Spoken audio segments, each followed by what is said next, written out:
super excited today to bring a very special and a beautiful guest. She's a marketing executive and an entrepreneur, and she is a phenomenal, she's added this to the fitness industry, and she's a podcast host, and there's so many things that I can go on, and I would like you all to hear Sophia herself. And welcome, Sophia, to the show. Thank you so much for having me on today. I'm going to say a little tweak. I'm not a marketing executive, but I'm an executive manager. But thank you for having me today. Well, you are full of excitement. You have a beautiful portfolio of so many amazing things that you have done and you're continuously doing. I see you so much at all these events. We had the Dubai Fitness, at the Trade Center, and seeing your beautiful podcast episodes. So tell me, how did your journey begin, and how did you decide to explore this industry? Well, if we're going to talk about even the fitness industry, I would say it started even as a kid. I always said I always felt like I was running the Olympics. I always took everything really serious. I was quite competitive. So fitness started for me really young. However, I was never really the fitness professional that you would see now, where people's body shapes, they seem perfect. Fitness professionals always seemed, they seem, so well modified and sculpted, where I was the child who was the chubby kid who just loved sports.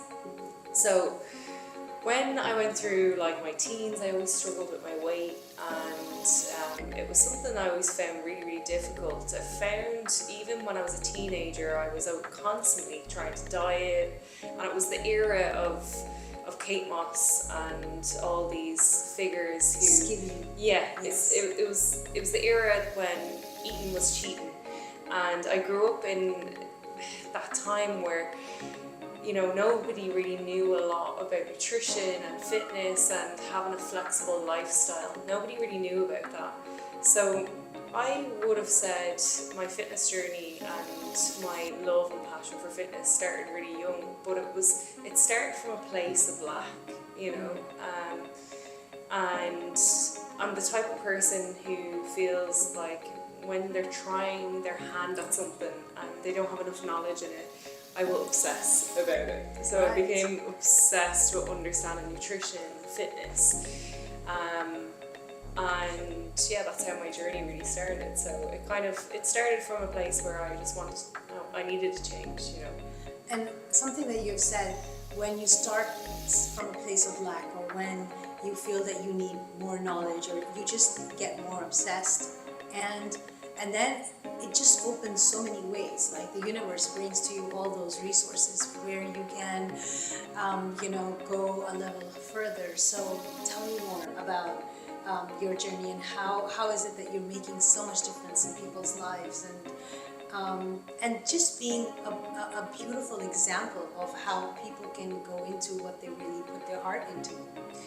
Well, just to kind of reverse back to what you just said, where the universe brings you things, I think sometimes the universe, or whatever you want to call it, does bring you opportunities, but I think when you don't have your eyes wide open to what's in front of you, it's very difficult to apply those opportunities to your own life. And I definitely do feel like I went through a bit of a journey where there was plenty of opportunities on the table, but I wasn't awake to see them. Yes. And I think now, going through a resilient journey where I've had lots of highs and lows, I've battled with my weight. I did have an eating disorder.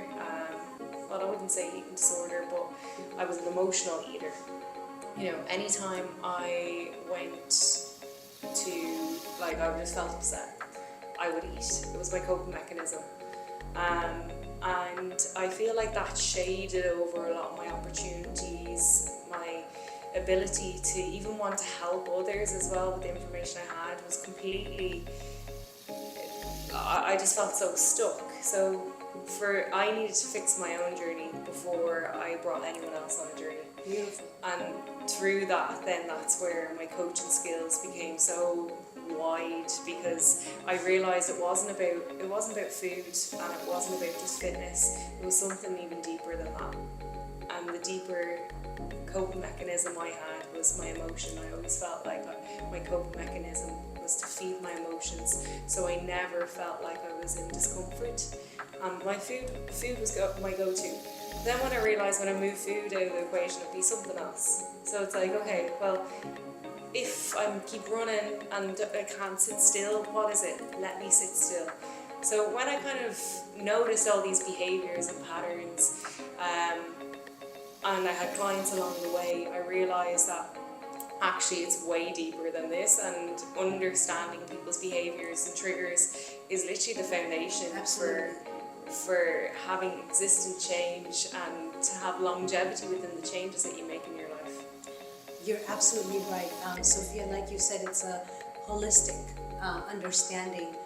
It's not just particularly one area that we can do a quick fix. So besides the fitness journey, what made you get into the podcast, field, and then also being in the corporate world? How did that come about? It's really funny because I feel like throughout my whole life I always find the little gaps, right? Where it's like one gap for me was always my fitness, my health. The next gap for me was my knowledge. So when I was in primary school, I was told I was never able to do English because I was dyslexic. I would read and write my still to this day, some sentence I write are kind of backwards. I'd write a sentence and it's jumbled. It needs to be so. Anyway, when I was younger, I always felt like I was not really intelligent enough. So I went on this crazy journey. The first book I actually fully read was Tony Robbins' book, Awaken the Giant. And after that, I was like, let me keep reading and just fill my knowledge up as much as possible. So from the age of 24, I would say I consistently was just reading, listening to people who I found had more knowledge than I did. I always thought, let me look up who's the inspiration in my life right now. Not that I would be crazily inspired by any individuals, but people who are doing successful things. Let me listen to them. So I did that from 24, like consistently, reading audible books. Wow. Or having audible books consistently. And one day someone asked me to do an Instagram live. And I said, yeah, no problem. I did an Instagram live, and it was like what I learned all these years. I just started speaking. And I was like, I didn't realise I actually have some information from all the books that I've read or I've retained. Absolutely. And I just really enjoyed it. I really enjoyed having the conversation, sharing knowledge and information that I learned, because I think, what's the point of me having all this knowledge and information and just keeping it inside my mind? Like, let's share it. So that started from an Instagram live during the pandemic, and then after that then I thought, let me do this myself. So I was doing Instagram lives, and then all of a sudden I was like, let's have something a bit more like Concrete. yeah, something that can be shared amongst people, and it's not just temporary, because an Instagram live is just live and then it's gone. So that's where I set up the podcast, and I thought I just want to set up I called it the Detached Podcast, because it's all about detaching yourself away from your limitations and inviting guests on who had stories to tell, that they detach themselves from their limitations and share in their journey. And that journey, I think, can be so insightful for people who are in a relative space to them, or they're about to go on a journey and they understand and see the different steps in people's lives. Because I think sometimes when people are stuck in their own situations, they feel like they're alone. Yes. And hearing someone else's story and realising, actually, no, I'm not alone. Lots of other people share these things, and it's actually quite normal. It's okay for me to maybe feel a bit up or down or not be so successful, and because we always get this shiny mirror syndrome from Instagram. We see all the success stories, but we don't really know what goes on behind the scenes. So that's where the Detached Podcast came in. You know, I really, I'm just feeling what you're saying because knowing you also behind the camera, I feel that you have understood, you know, like some people just get it, you know, like you're, the way I saw that you're so confident in your skin, you're vulnerable and courageous enough to share so many things that a lot of people wouldn't really feel comfortable with. And this world, it is something like even. Tell me this, how do you think I'm confident? What makes you think that I'm confident? You exactly are sure about how I can move forward with my life. What is it that you need? What you are not going to compromise on, and you're not scared to take the new step, the new leash. Like a lot of people are always in their boxes and they end up in graves because they don't. They're too scared to take the challenge, and you took the challenge, I feel. And after having a conversation with you before this, it's something so difficult for many of us, you know. And they're always going to self-doubt themselves, and even this word detach, you know, because I think the biggest problem that we usually have is the disconnect. That causes all the anxiety, people going towards addictions and trying to numb themselves. So if you can understand yourself, I think you can conquer anything. I think so, but I think also confidence is not something that's constant. I think it's continuous Beautiful. work. Yes. Confidence is continuous, but it's found through taking action on things that make you feel really uncomfortable. So often I revisit myself and I'm like, have I done anything that's kind of made me feel a little bit wobbly in a while? No, okay, it's time to wobble a little bit, because I think when life gets too easy, it means you're not really growing. You know? True. And I often get a thrill out of the feeling of having a bit of a wobble. Really? Well, that is amazing. Yeah, because I know and I feel from my side, when you have everything, or like, you know, when you have that comfort, that extra effort, everything is thrown out of the window, because why would you nudge, you know, and you just be on the couch. Like you said, that you went that extra way. Like Elon Musk, he didn't have any know-how about the cars. He just read, and then he pioneered it. So I'm just thinking from there, where you just took on the challenge and you made it happen. I think that is the most amazing feeling that we seek, that we think when we accomplish something that we thought we would be able to. Yeah, do you know what? Sometimes I think it's a gradual accomplishment as well, because I think things don't really happen overnight, and I think when people see overnight success, it's not overnight success. I don't know any successful person who's gotten away without having scratches on themselves. You know, they've had to go through some graft to get to the top, and even when they're at the top, it doesn't feel like the top, because it's the next step.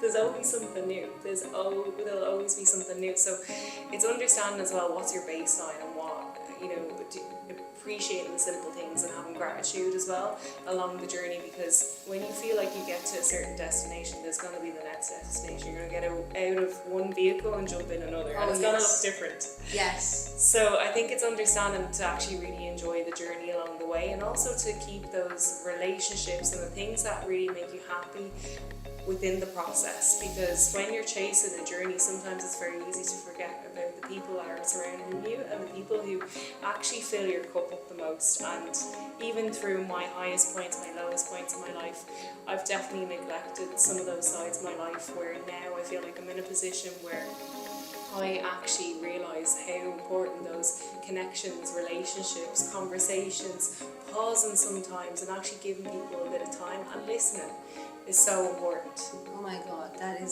is deep, you know. And another thing, Sophia, that I wanted to ask you is, because in this journey, from different facets of life, you've interacted with so many people. You've come across people from all different parts around the world, and then you've also you know, found out about their journeys. So what is it that you've discovered, something unique, or it could be a negative or a positive, but how do you find, like mostly when we see people on screens, it's very different. It's not really telling the truth. But after being a people's person, I could say, what is it that you've observed? I've observed that the most successful people have nurtured their friends and family members to the point where they actually schedule time into their schedule to really be present.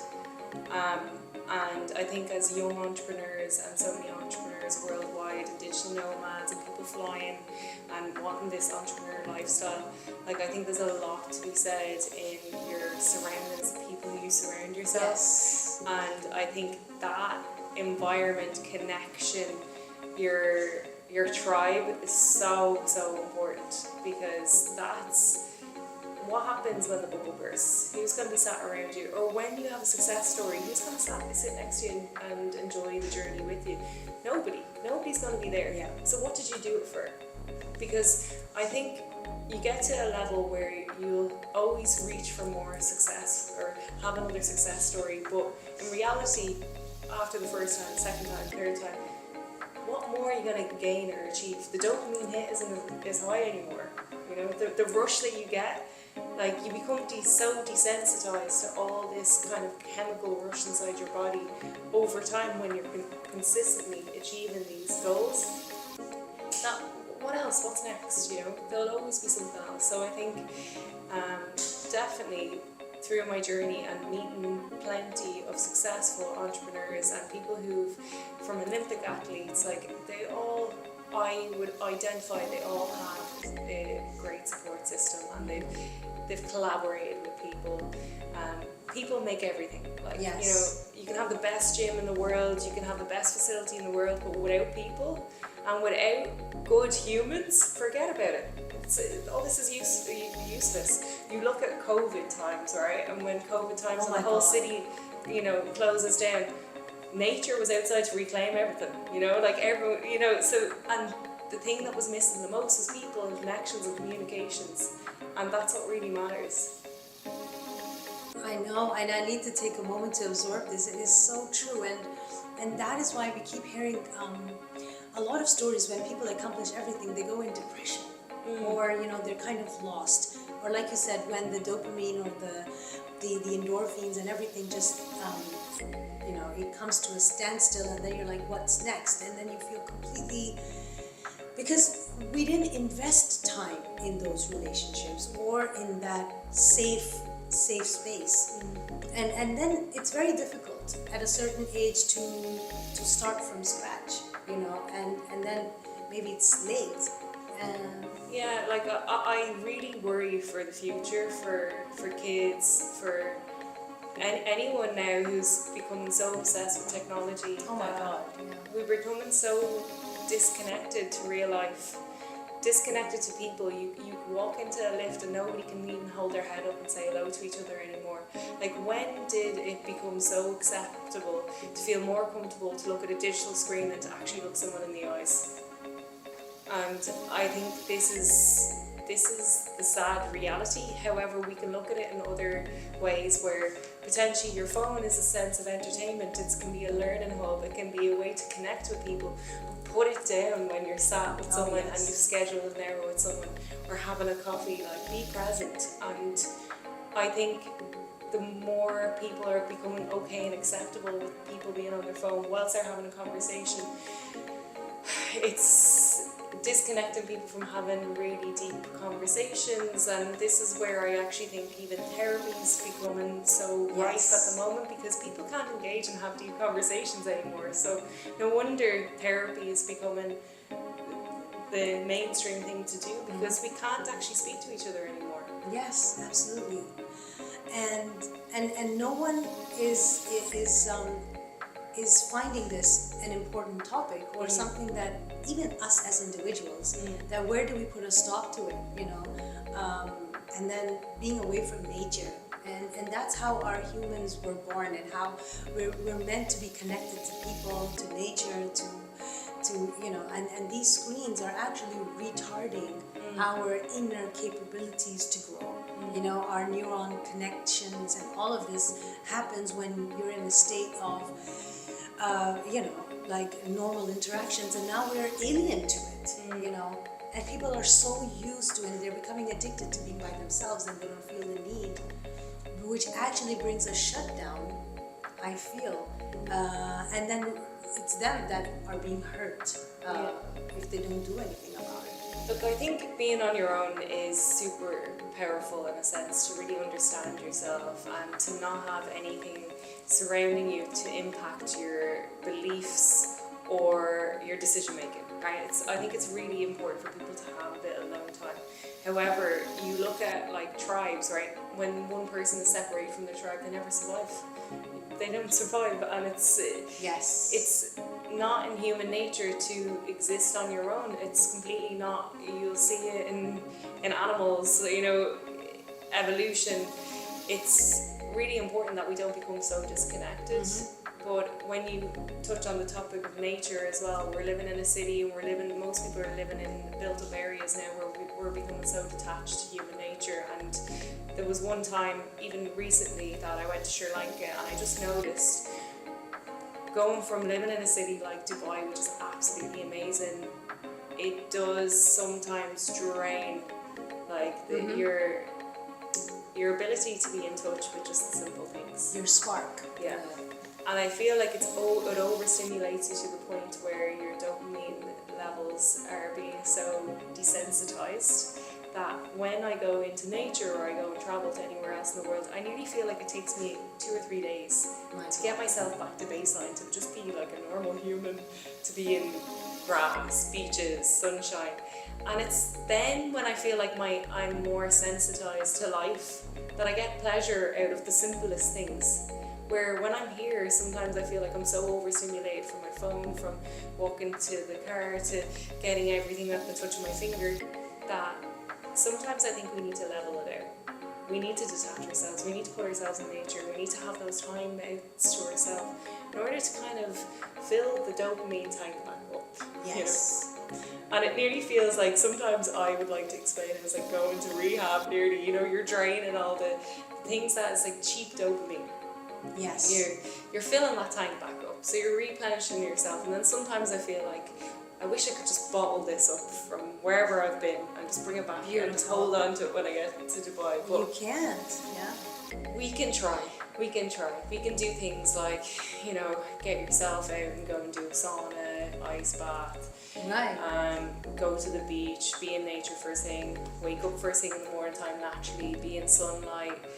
All these important things, I think they should be within your lifestyle on a daily basis, because absolutely, we're waking ourselves up in springtime, and it's the most natural thing that we do. So I think, immersing yourself in nature is so important.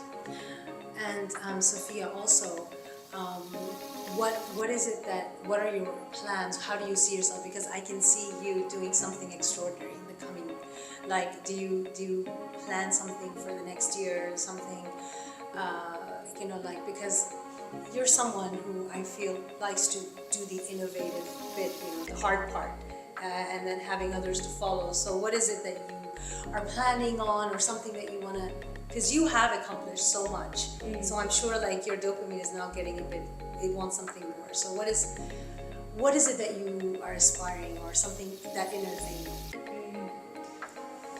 I have lots of wild ideas, but I'm working on a few things at the moment, and at the moment anyway, I'm working alongside people to build a wellness hub at the moment, and all I really want is for people to just become a bit more aware of how they can live a better quality life through movement, through good nutrition, and just immersing themselves among ecosystems of like-minded people, because I think see monkey do, as they say, and I think people really need to be surrounded by the right type of people who are looking to just have a better quality life, and just be in touch with movement and good food, less processed foods, and just get more out of life. You Yes. enjoy life way more when you feel good. You know, I often say I could wear a black sack and, you know, be happy when I feel healthy, you know. Yes. I don't need to be wearing designer stuff. I don't need to be going to swanky nightclubs. When you feel content in yourself, you can be anywhere. You can be in a white box and you'll be happy. You know? Right. So I think it becomes deeper than all the external fluff that we see in social media and 5-star hotels. I think I just want people to really figure out their purpose and place, you know, fitness and health at the top of the priority list. So building a wellness hub or community around that would be definitely the future that I would like to see. Oh yes, I can actually see myself living in that heaven. I want to build a whole haven of like even a community that Yes. integrates health and wellness into the community. And people that that are on the same level, you know. And you're right, it's not always about the branded, because if we understand that these things are not the actual sources of happiness, another thing that I feel you're so confident in your skin, I think that's the first step. If we work towards our health and our wellness and our mental well-being, like a lot of people are broken from inside but they look whole from the out. So it's like, you know, you need to feel that the actual truth is just, if you have your health, you can live your next 10 years with, you know, if you're just drowning it in these cheap, you know, quick fixes, and it's too late, there's nothing, even money cannot buy that. Yeah, I think when you touch on mental health there, I wouldn't have ever been able to achieve anything in the years that I've been living without actually consistently working on my mental health. Like, I think mental health goes hand in hand with physical health, and without mental health you can't actually adapt to physical health. So even for people who are listening, you know, where to even begin with working on your mental health, go either speak to someone or read some mindset books, or, you know, listen to other people who've worked on their mindset consistently. And even if it's YouTube, podcasts, there's so much information out there, you know, but vet your sources before you start listening as well, because there's so many people that are out there that have a voice, have an opinion, but maybe they might be narrow-minded on their opinions. So it's quite difficult. That in life, I don't think there's a right or wrong, and I think everyone's on an individual journey back to themselves. I always say back to themselves, because it's not, you're not searching anything external. We have everything included. We have everything absolutely included, and we're just detaching yourselves further away from it. So it's just getting on the journey back to yourself, to understand yourself. I want you to say that one more time. Everyone's journey.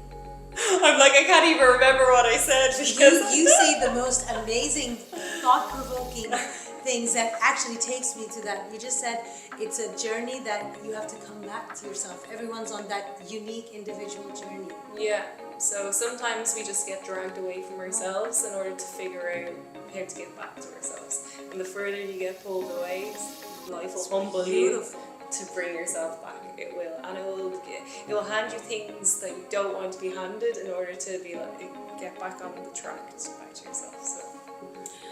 Oh my God, Sophia, that's amazing what you just said, and I'm going to be enjoying re-listening to your podcast, and I would like to have another episode, because there's so many golden nuggets in here where if we can understand the secret sauces of our true happiness, it's like we talked about confidence, and I think that is what really has helped you explore and achieve so many things that. And do you feel that when you have prepared yourself internally and like you've got the ammunition, that these things just walk towards you? I do and I don't. I definitely think things come to you when you work hard, you keep your eyes open, you live in line with your purpose, and you be a good human. I think things gravitate towards you, and then it's your responsibility to either take it or let someone else take it. Oh, let someone else take it. Yeah. So it's entirely up to you. But I definitely think things get handed to you when you're working hard, for sure. When you're working hard and working on align with what your purpose is, I think great things can happen. Wow. What is that one advice that you would like to give to someone who has everything blocked up inside, but isn't just not feeling motivated enough to get started? Or, you know, like, I mean, I know we all have been in that phase, but like something. So, Sophia, I would like to ask you, if someone who really wants to accomplish something and is not sure how he can start, or they are truly in their nutshell and not getting the courage to pursue their dreams, what would be the secret sauce or something that we all have been through? You can share with us that can help them. I wouldn't even say it's a secret, but I would just give one word of advice or a sentence of advice would be to stop getting in the way of yourself. Just get out of the way of yourself, because every time you create a barrier in front of yourself, you're creating a barrier of entry of great opportunities to come. And when those opportunities come, they will go to someone else if you're not ready to take them. And often, every time I feel like fearful of something, I have this little narrative inside my head, and I just say to myself, stop getting in the way of yourself. You know, life can be so much more exciting if you just let it happen. Surrender. Don't be frightened. Like, great things are coming on the other side. You have to let go. You have to let go and just stop getting in the way of yourself. I love that line. So I want to thank you so much for enlightening us and sharing these beautiful things, because we've always seen you on this side where you are, you know, interacting and questioning, but now we finally got to have this talk with you on the hot seat where, you know, you got to share your beautiful journey, and I can actually foresee so much amazing things coming up from your end, and thank you so much, and it was a pleasure to have you, and I would want another full hour of the way, but with your busy schedule, thank you so much again. Thank you so much for having me. And thank you everyone, and we would love to hear your feedback, your comments, any questions from your side, and stay tuned for our next episode, and thank you, Sophia. Thank you. Thanks for having me.